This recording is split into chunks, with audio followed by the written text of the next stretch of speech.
Good morning, students. As today we shall learn a very special issue on philosophy of religion for the students of 6 semesters BA under Guwahati University. Issues of philosophy of religion, arguments for the existence of God. As you all know, students, philosophy is the study of life and the universe as a whole. So philosophy always investigate what is the mystery of the life, what is the mystery of the world as a whole. So it is not satisfied with the phenomenal world only. It always try to discover what is there beyond the physical world. As you know, philosophy has 3 branches: epistemology, metaphysics and axiology. Epistemology discuss mainly with the knowledge, what is knowledge, how knowledge is possible, how knowledge can be achieved, etc. And metaphysics is a branch, as you know, it discuss about the metaphysical world. Means we the people, we are very much concerned with some metaphysical realities like God. At a very morning we remember God, oh God, please help me for a successful day, etc. Then we deal with our soul, we feel that I have a soul, we have a soul. Then we most often talk about the mind. So these are some of the realities which cannot be materialized, but we cannot avoid again. So philosophy, as it is the study of the life and the universe as a whole, that is why it discusses about those metaphysical realities which cannot be ignored, Science may sometimes speak that why to discuss about the God. Philosophy's agenda is, the agenda of philosophy is, we'll have to discuss about God because it is related to our human life. We cannot avoid God, even the scientists can't avoid the God emotionally. So we'll have to justify whether God has existence or not. So in philosophy of religion, issues of philosophy of religion, as we have already said, philosophy has a special issue called philosophy of religion. Now going to the discussion of philosophy of religion, we should know what is religion. As students, you know, religion is one kind of a way of life. When we say religion, we sometimes immediately feel that okay, it is Hinduism, Islam, Christianity, etc. These are the conventional religion.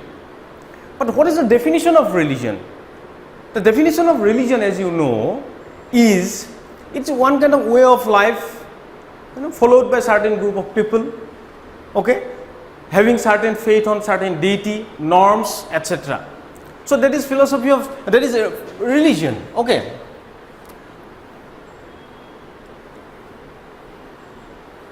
That is religion. But philosophy of religion is, it is one of the way of studying different religions.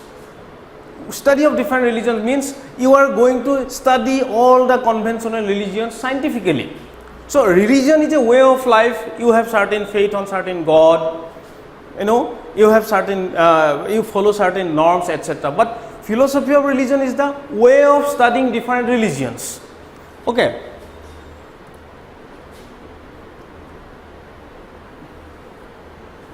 See here, what is philosophy of religion? It is not a philosophy of religion is not a study of particular religion, but a way of studying different religions of the world.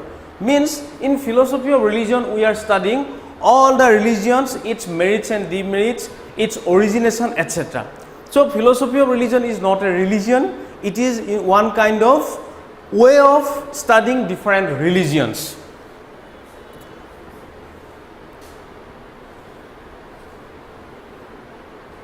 Here, the issues of philosophy of religion is origination of the world, idea of God, whether we have created the God or God have created us, then different beliefs, religious ethics, etc. See, sometimes or most often it happens. So, philosophy of religion is the study of all the religions together. It is a scientific study of different religions and a rational study of different religions. So philosophy of religion is not religion. It is a way of studying different religions. Here we investigate all the religions from the beginning, very beginning, that is origination of the world, different religious issues, God, beliefs, norms, etc. Here we are not going to accept anything immediately without any justification. We will have to have proper justification whether certain norms in religion should be accepted or not, what are the merits, what are the demerits. Everything will be judged rationally or scientifically in philosophy of religion. And it is the time, need of the hour. It is a need of the hour to have a view from philosophical standpoint about all the religions. Because in a time of global era, it is the time of globalization. We the modern people, we the civilized people are suffering from the demerits, so-called demerits of religions. So it is the very significant issue to study different religions scientifically, and here philosophy of religion will help us in this way, in this regard. Now, as we have already known, philosophy of religion is the matter of heart than head. Now here see, as I have already mentioned, issues of philosophy of religion is origination of the world, how the world have been originated, how the religion have been originated in the world. If you see the primitive age, we have different assumption that religion is, God has, if you see certain religion, that is Islam or Christianity, the God has created human beings. In Hinduism, the Lord Brahma has created Manu. From Manu, the man have been created. Then if you see the Islam religion, then it is said Allah has created Adam and Eve, and from them the world have been created.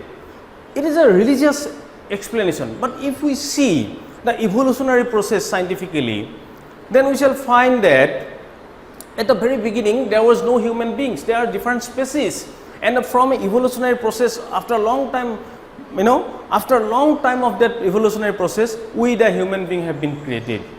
So if we are the best animals, then God would have created us for the first time, but it is not so. We are developed, evolved animals. That is why philosophy of religion will try to investigate what is the starting point of the origination of religion. Starting point. That is why here we have in philosophy of religion two theories, anthropological development and the psychological development of religion. In anthropological development of religion, we have different theories like animism, totemism, ghost theory, etc. These theories try to say that religion is a natural development in human beings. Unlike other animals, we have certain capacity that we always developed. We are civilized. In a starting point, suddenly we thought that we should wear the clothes, we should have certain cultivations. People started thinking that we should start cultivation, and having that cultivation, we didn't worry about the food. Then afterwards, when the sun comes out, we felt that okay, this is a very bright thing which will give power, energy, and we should worship that bright thing so that he will give some favor. So in this way, we had developed certain tendency to surrender ourselves in front of certain superior power. So that from surrendering tendency, that type of surrendering tendency, probably the religious sentiment, religious issues have been started. So philosophy of religion will examine those backgrounds. It will examine what is the reason behind for which religion have been started. Then idea of God. It is now, as we all know, the basic fact of religion is God. If I am Hindu, means I believe in certain God like Vishnu. If you are Islam, then you believe certain God like Allah, etc. So in this way, depending on the existence or belief in God, we have differences among the religions. Now, how much the issue of God is justified, that will be discussed by philosophy of religion. Different beliefs, we have certain beliefs in religions. Then ethics, we have certain ethics, what to do, what not to do religiously. So these will be evaluated, or these will be examined by philosophy of religion, and it will suggest what should be done and what should not be done. So this is a scientific way of studying different religions. Now see why philosophy deals with all these religious issues. Issues like God is closely connected, as I have already mentioned, issues like God is closely connected to our life. How much this religious system is justified? The literal meaning of religion is to bind the people. You know, religion, the literal meaning of religion is to bind the people. It binds the people, it unites the people. But is it the fact right nowadays? Question is that we are fighting in the name of religion. We have different divisions in the name of religions. The civilization is in threat in the name of religion. Now, how much these things should be, how much these things are justified? Those things will be discussed by philosophy of religion.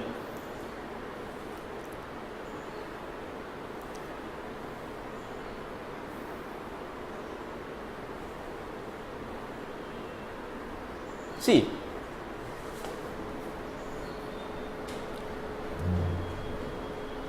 here, as in this class, I have chosen existence, the issues of existence of God. Among all the issues, philosophy of religion deal with different issues, as I have already mentioned, but among these issues, I just have selected the arguments for the existence of God. In philosophy of religion, as I have already said, philosophy of religion deals with different issues related to religions. Among these, we have now, for this class, I have selected the existence of God, arguments for the existence of God. In philosophy of religion, that syllabus, we have different arguments. You will find ontological argument advocated by Stephen Anselm, then teleological argument or design argument, then cosmological or causal argument, and last one is moral argument. As God has, God occupies a prominent place in the religious discussions. As God occupies the prominent place in the religious discussion, that is why it is very much required whether the existence of God is justified, how much it is justified. If it is justified, how much it is justified, these issues should be taken care of, and philosophy of religion takes care of these issues. First, if you see the ontological argument, the ontological argument is advocated by St. Anselm and René Descartes. Ontological argument is that type of argument which will try to prove the existence of God from its idea itself. From its idea itself means, for example, we all have certain ideas. Suppose idea of perfection, idea of beauty. Sometimes we can say, oh, that man is very beautiful, but he is not most beautiful. In case of, suppose in India, who is the most handsome person? The student will answer that, okay, Salman Khan is most handsome person, is one of the handsome persons. Means we have the idea of perfection, and that is why we can compare that personality with that perfection. Means that because of that idea, we have certain knowledge. We have certain knowledge of actual reality because of that idea of perfection. And Anselm says it is the idea of perfection for which we can establish a perfect entity. It is because of that perfection, the idea of perfection, we establish that perfect entity. And that perfect entity cannot be found in the world. Nobody is perfect. It is said nobody is perfect in the world, but we have the idea of perfection. So according to Anselm, in his book Proslogion, he said, as we have the idea of perfection, that is why that idea cannot be deduced from zero. Idea must come from somewhere, and that perfect entity cannot be materialized in the physical world. That is why Anselm said probably that perfect entity is somewhere else, and which will be none but God, or that type of entity, because that perfect idea cannot be materialized in the physical world. So from the idea of perfection, we have got the idea of perfect being, and that perfect being is God according to Anselm in ontological argument, he said. Secondly, his idea was slightly modified by Descartes. Now, who is Descartes? As you know, he was the first rationalist philosopher, the father of modern Western philosophy. Descartes slightly modified the idea of God And he has obviously he has supported ontological argument, but he slightly modified the idea of he slightly modified the argument. He slightly modified the argument. Anselm said, from the idea of perfection, we have established the perfect being, from the idea of perfection. But Descartes said, not from the idea of perfection, rather God is the creator of that idea. Okay, there is a slight difference. Anselm said, God, from the idea of perfection, we have established God. Descartes said, God has created the idea of perfection in our mind. So there is a slight difference, but both are talking about that idea of perfection, and both are the supporters of ontological argument. So this argument is trying to establish or justify the existence of God from philosophical standpoint. But let us see whether that argument can give us perfect knowledge about God. Whether it is beyond criticism or not, let us see. Okay, criticism of ontological idea, ontological argument. Means this argument is not beyond criticism.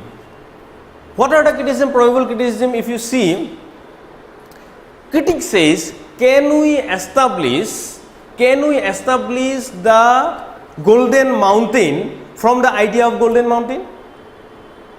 I suppose I have the idea of golden mountain in my mind. I have the idea of golden mountain. But can I say that golden mountain has existence in reality? It is not possible. So, according to the critic, from your idea you cannot materialize everything. And in that case, in the argument of ontological argument, you cannot establish the idea of establish the perfect being like God from your idea. It is not possible. That is the position of the critic. And the second, it ignores. It means the ontological argument ignores the distinction between the thought and the existence. According to the critic, ontological argument ignores the distinction between thought and the existence. Means you have certain thought. You may have different thought, but your thought cannot be always actualized. So there is a difference between thought and existence, but ontological argument failed to establish that difference. Why? Because they said, as I have the idea of perfection, that is why there must be idea of perfect being, and that perfect being must be God, because as that perfect being cannot be actualized in the physical world. So ontological argument cannot be a perfect, it cannot be said as a perfect argument for the existence of God. Now let us see what the other thinker says. Second argument, as we have already mentioned, teleological or design argument. Students, as you know, teleological argument, the word teleology comes from the root word telos. Telos means purpose. Telos means purpose, which means, telos means purpose, which means the design. So telos means purpose, which indicate the, again you can say one kind of design. Purpose, telos means purpose. This argument says everything in the world has a purpose. Everything in the world has a purpose, and as there is a purpose, there should be a purposer. Okay, as everything has a purpose, there should be a purposer, and that purposer can none but be God. Because the world is everything in the world has a purpose. If you see the world itself has a purpose, then that purposer cannot be a human being. Likewise, the another terminology used for teleological argument is design argument. Now, design argument says the same argument, that everything in the world, everywhere in the world, there is a design. Everywhere. The table has a design. We, the human being has a design. We cannot have a huge head so that we cannot carry. In the breeding life, if you see, we leave carbon dioxide, and it is accepted by the trees, and trees will leave the oxygen, and we shall accept the living beings, animals. It is a design. It is a complex design, and according to this argument, this complex design cannot be designed by a human being or living being in the world. He must be somebody more than a human being, and according to teleological argument, that designer or that purposer is none but God. Thomas Aquinas, the prominent advocate of this argument, in his book Summa Theologica, he said, as there is a purpose in everywhere in the world, as there is a design in everywhere in the world, so there should be a purposer as well as there should be a designer, and that designer can be none but God, according to teleological argument. Okay, teleological argument is giving different phase of that argument. Ontological argument said from the idea of perfection we can establish the perfect being.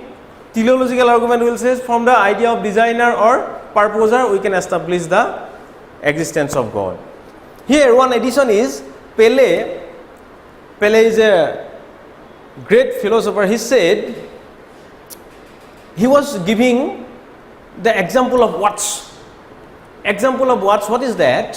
For supporting teleological argument, he said, suppose we are in a picnic party, and in that picnic party in remote area, we have seen the stones.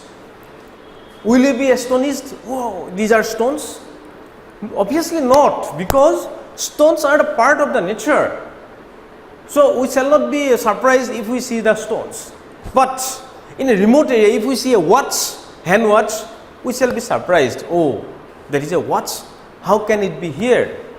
Then we shall think that okay, probably somebody were there for picnic party or some other purposes, and that is why that probably that watch has been left out there.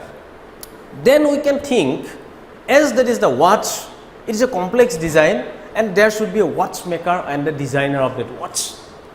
Okay, so Pele said, as watch has is a complex machine where there is a designer or maker of that watch, likewise the world is a complex design, and that complex design must have a designer, and that designer cannot be the human being. That cannot be human being, living human being. That is why that designer must be somebody else who will be more than the living beings in the earth, and he will be God, according to teleological or design argument. Again, see, the teleological argument is also not beyond criticism. As I have already said, philosophy of religion, the task of philosophy of religion is to examine scientifically and religiously all the religious issues, all the religious items, all the religious customs, etc. So here, teleological argument is also not beyond criticism. What is the first criticism you see? The supporter of this argument conceive the relation between God and the world in the manner of the relation between human being and machine. Teleological argument says the world is a complex design. It is a complex design, then there should be a designer. The world, everything, there is a purpose, there should be a purposer, and that purposer can none but be God. That is the position of the teleological argument. That is the position of teleological argument. But here the critic says you cannot compare the finite designer and the finite design object with the finite design and infinite designer. You cannot compare. The critic says the world is, is a finite object, and depending on that finite object, you are inferring an infinite designer. And that is not possible, because here the watch is a finite design. In Pele's argument, watch is a finite design, and there is a finite designer. So with that argument, you cannot compare with the design which is finite and the designer which is infinite. Means with that infinite designer, you cannot compare that infinite designer with that finite design. So in the example given by Pele, the watch and its designer, it is totally a finite object. Both are design and designer. With that, you cannot compare the infinite designer, according to the critic in the first criticism. Then, but there should be a difference between the finite and the infinite. That is the point. There should be a difference between finite and infinite. You cannot infer or establish the infinite designer depending on the finite design. That argument says like that. Now let us see, after teleological argument, another argument put forwarded by philosophy of religion is cosmological or causal argument. Ontological argument we have found it is not perfect, it is not beyond criticism. Then teleological argument also we have found it is not beyond criticism. Now let us see what cosmological argument or causal argument says. Cosmological argument, why it is known as cosmological? Because it is talking about the cause of the cosmos. Cosmos means the nature. Cosmos means the nature. It is talking about the cause of the cosmos. And another terminology used for the cosmological argument is causal argument. Causal argument in philosophy, there is a doctrine called causality. Causality is talking about the relation between cause and effect. Causality is talking about the relation between cause and effect. Cause is the invariable antecedent of the effect. Effect is the invariable consequent of the cause. And it is said there is an invariable relation between cause and effect. Everything has a cause and the cause and effects are invariably related. That is the doctrine discussed in philosophy. There are different opinions. Somebody says, like philosopher like Mills, he said cause is essential for the effect. Certain cause is essential for the effect. But the philosopher like Hume, David Hume, he is a skeptic philosopher. He said, as you all know, cause and effects are nothing but the succession of events. He is an empiricist and he says cause and effects are succession of events. So there are different interpretations on causality. What the argument is trying to establish is that everything has a cause, as the doctrine causality established, everything has a cause. So if we see the world, the chain of the world, everything has a cause, and if we try to find out in this way, and finally we shall reach an uncaused cause. We shall reach an uncaused cause. Means if we take the world itself as an effect, then there will be necessity of cause. If we accept the world is an effect, then obviously it requires a cause which will be superior cause. Superior cause, and that cause will be none but God according to this argument. That is why it is a causal argument. And why it is cosmological argument? Because it is talking about the cause of the cosmos. It is talking about the cause of the cosmos, means everything in the nature has a cause. That is why it requires a cause. That is why altogether if you take the world as an effect, then it requires a cause, and that cause will be superior entity. That cause cannot exist in the world itself, because the world is the effect as a whole. So it requires a cause, and that cause will be none but God according to this argument. See, there should be a cause of the cosmos which is uncaused cause, otherwise there will be infinite regress. That uncaused first cause is God. It is the doctrine, again it is supported by Aristotle, the Greek philosopher. There is a causal chain, no doubt. You are trying to find out the cause, and that cause again will be effect, and it will have another cause. In this way you will go, but somewhere you will have to stop, otherwise it will be infinite regress. There will be problem of infinite regress. So that argument establishes that you need an uncaused cause where you will have to stop, and that uncaused cause is none but God according to this argument. That is causal argument. And this argument is also be criticized by certain critic. What are the criticism? Let us see. Again, like teleological argument, this argument, the critic of this argument also says it is difficult to relate God with the finite causal series. It is difficult to relate God with the finite causal series. See, God which is infinite, it is established that God is infinite. Though we are not 100% sure whether God has existence or not, but it never belonged to the finite series. God is considered as an infinite entity, infinite being. So according to the critic, like teleological argument, in causal argument also critic says you cannot relate God with finite causal series. Here we can say, okay, that finite object has particular, suppose the table has a particular cause, as Aristotle says. Aristotle in his discussion of causality, a Greek philosopher, Aristotle is talking about 4 types of causes. Material cause, suppose the table table has a material cause, that is wood. It has efficient, second one is efficient cause. The efficient cause of the table is the carpenter. Then third cause mentioned by Aristotle is formal cause. That formal cause is the form of the table.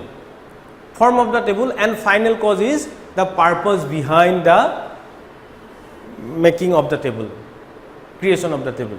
So Aristotle is talking about four types of causes: material cause, efficient cause, formal cause, and final cause. Okay, that is, that is inside the finite world. That is inside the finite world. The table is the effect, cause is, you can say the carpenter, he is a finite being. The wood, he is a finite, that is the finite object. Okay, but here in causal argument or in cosmological argument, we are talking about the infinite cause and the finite effect. That is not possible according to the critic. You cannot consider the cause of the finite world as infinite one. You cannot relate finite and infinite according to the critic. That is why here you cannot establish God as the cause of the finite world. Secondly, as I have already mentioned about Hume, David Hume, he is an empiricist philosopher, famous empiricist philosopher David Hume, as well as he was the great skeptic philosopher. He was the philosopher who has rejected the necessary connection between cause and effect. Hume is the philosopher who has rejected the necessary connection between cause and effect. Hume said, cause and effect are just like day and night. Day comes after day, there will be night, and again there will be day. So these are the succession of events. Hume says cause and nothing but the succession of events. You cannot establish that there is a necessary or invariable connection between cause and effect. He said, for example, the relation between cause and effect is, for example, the cloudy sky and rainfall. We consider that the cloudy sky is the necessary cause of the rainfall. But sometimes our experience says, sometimes it happens, cloudy sky never, sometimes not resulted as rainfall. There is cloudy sky and afterwards sun comes out. Means it is not necessary that cloudy sky will always result as rainfall. So Hume says our experience contradicts. Our experience cannot give us universal necessary knowledge. That is absolute knowledge. Our experience cannot give us absolute knowledge. That is why by experience we cannot establish anything permanently, universally. This is why Hume says cause and effect is just nothing but the succession of events only. Cause and effects are nothing but succession of events. That is why cause and effects are limited. Cause and effects are limited, which can be considered in the finite world. That is why if it is God is included in that chain, then God will also be limited according to Hume. Means if we include the existence of God in the causal chain, then God will be limited like cause and effect according to him. Then last one is, if everything has a cause according to the doctrine of causality, then God should have a cause. That argument, obviously the causal argument has established that there should be an uncaused cause, and that uncaused cause is God according to the supporters of causal argument. But critic says, as the doctrine of causality says, everything must have a cause. So if it is strictly followed, then God must have a cause, and that cause cannot be discovered. So according to critic, we cannot establish God from the cosmological or causal point of view also. So these are very critical arguments which are trying to establish the existence of God, or de-establish the existence of God, or evaluate the existence of God. As God is very much important in our life, why important? Till today we are not 100% sure whether God has existence or not. Still we are fighting in the name of God.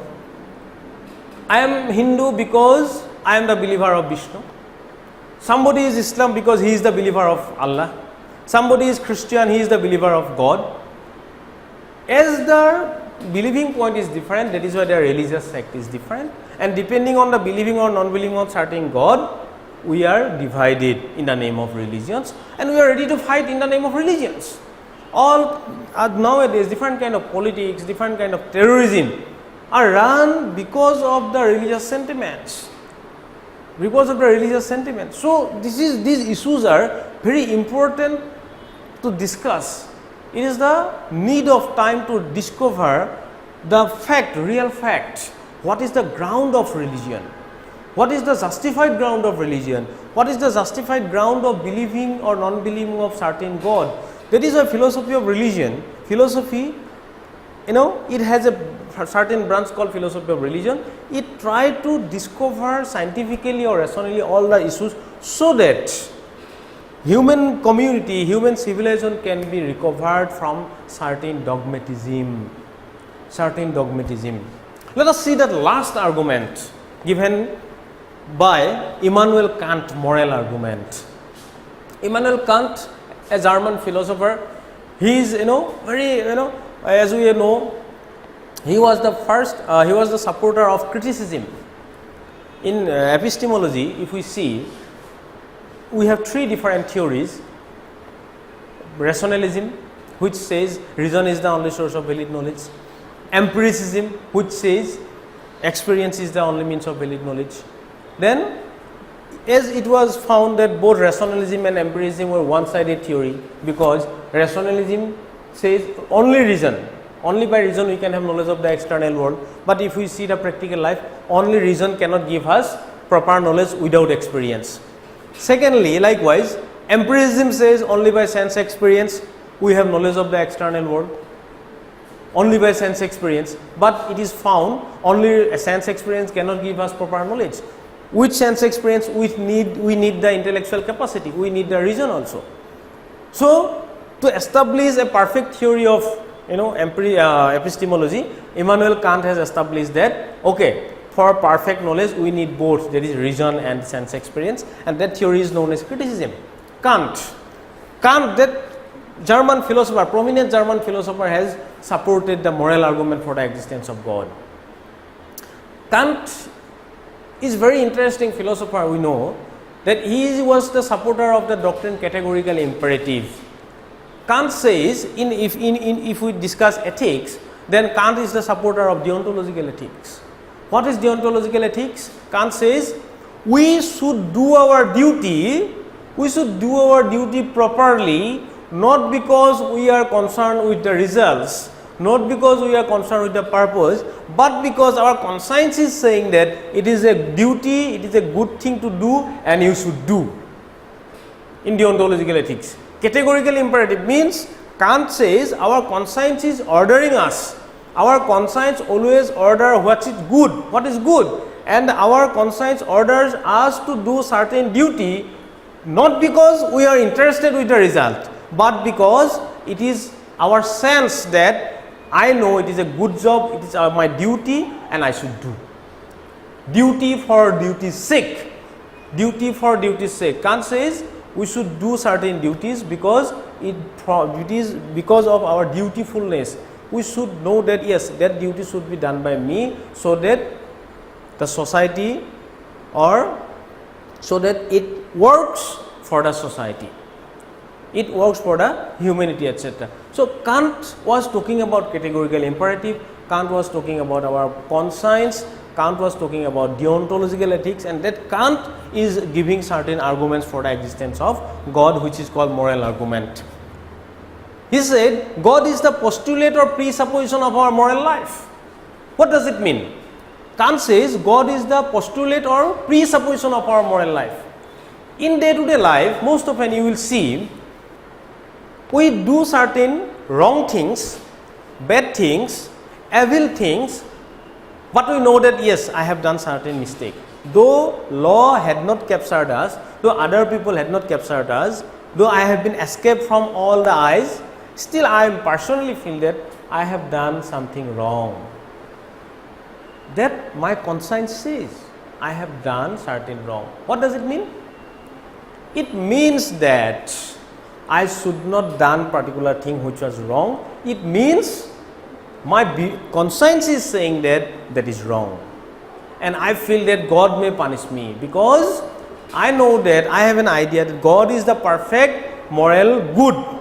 God is the perfect being who will evaluate all the things, who will evaluate, observe all the deeds, and if I do wrong things, then God will punish me. Means I feel that God is the moral ideal. Our conscience always speak the good. We have the faith on moral as well as divine lawgiver. God is the highest moral ideal to us. According to Kant, God is the highest moral ideal to us. We feel that God is the perfect being. He is the perfect moral ideal. If I do certain wrong things, God will punish me. So, from this idea, from this concept, we establish the existence of God as a moral lawgiver. As a moral lawgiver, we feel okay. If I do good thing, I will be rewarded. If I do bad thing, I will be punished. Who will punish me? Who will punish me? I feel that somehow God is perceiving me. Though I have been escaped from other laws, God will punish me. So, from this assumption, from this presupposition, according to Kant, we have the idea of God, the supreme lawgiver, according to this argument. But this argument is also, Kant as himself has said, Kant never, according to the critic, Kant never took the moral argument for strict proof for the existence of God. Kant himself said it is not the strict arguments for the existence of God. He said just moral life of a person does not necessarily depends on the existence of God, according to the critic. Sometimes good action may have reverse result. Kant says, okay, we have the idea of moral lawgiver, so we can establish that moral lawgiver cannot be a human being and he should be more than a human being, and he will be God. He cannot be the President of America, the most powerful person in the world. He cannot be the President of America. He will be more than that, and that is why he will be God, like entity. But sometimes it happens, if you do good things, sometimes the result, opposite result comes. In spite of doing certain good things, the result may be bad. So, critic says it is not necessary that there should be a certain lawgiver and he will always give you the good results of your good action. It is not necessary. So, in this way, if you see the four arguments, ontological argument, then teleological or design argument, then cosmological or causal argument, and finally the moral argument, those arguments are trying to establish the existence of God, no doubt. Try to justify the existence of God rationally, or you can say scientifically, with arguments, not emotionally. But still, those arguments have certain lacuna, certain imperfections. Why? Because the metaphysical entities you cannot establish perfectly. The metaphysical arguments, the metaphysical entities, you cannot say that metaphysical entity has certain existence finally. We always feel that we have a mind. We always feel that we have a soul. But can we establish it physically? We cannot. Well, I can feel my mind, but I cannot find out the mind inside my body. I can feel, we most often say that we have a soul, but we cannot establish that soul. So likewise, though God is very essential issue in our life, in the name of God, we have different religions, still we cannot establish the existence of God perfectly. Still, we have to examine the existence of God as it is related to our life, but here the tendency of philosophy of religion is there may be certain power which will govern the world, but that power cannot be divided in the name of Lord Vishnu, cannot be divided in the name of Lord Allah, cannot be divided in the name of Lord God. He is only one. If he is there, he must be one. He cannot be more than one. So it is not justified or it is not rational as human being to divide ourselves in the name of different gods. And if we feel that, the world will be a very good place to live. Because religion, as we know, religion has come to our life because of our need. When we were reduced our life in a very primitive stage, when we left the life of savage, when we established one place, when we had started cultivation, at that time parallelly the idea of religion came. Maybe from our tendency of surrenderingness, maybe of we were astonished by perceiving the certain natural phenomena. We tried to surrender ourselves in front of the bright thing like sun, the huge mountain which will save us from all kinds of storms. So from surrendering attitude, we have developed religious sentiments.